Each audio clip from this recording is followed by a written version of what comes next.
In the summer of 1776, it seemed like things in the American Revolution were going our way. The British had quit Boston.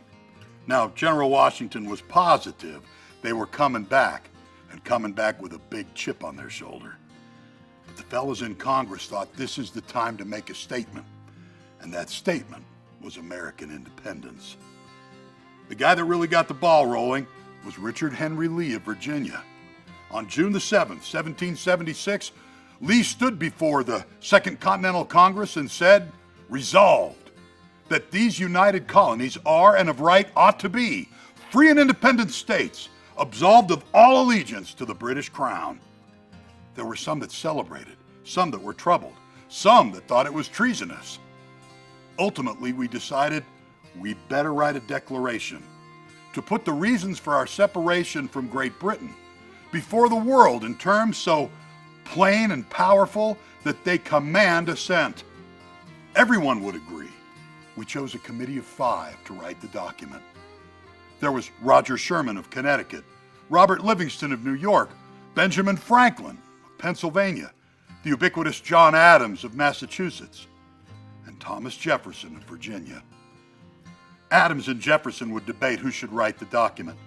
Adams won the discussion. He explained to Jefferson that it was his responsibility. He was from Virginia, and a Virginian should be at the head of the business.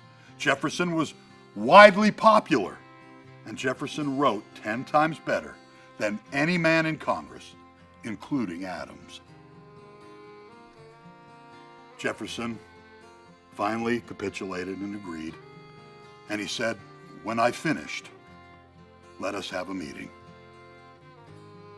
On June the 28th, the Committee of 5 put before the Second Continental Congress the Declaration of American Independence, and it contained perhaps one of the greatest paragraphs ever written in any language. We hold these truths to be self-evident, that all men, meaning all people, are created equal, and that they are endowed by their Creator with certain unalienable rights, and among these are life, liberty, and the pursuit of happiness. And that to secure these rights, governments are instituted among men, deriving their just powers from the consent of the governed. Whenever any form of government becomes destructive of those ends, it is the right of the people to alter or abolish it. These were revolutionary ideas: equality, unalienable rights, and that government was the servant of the people.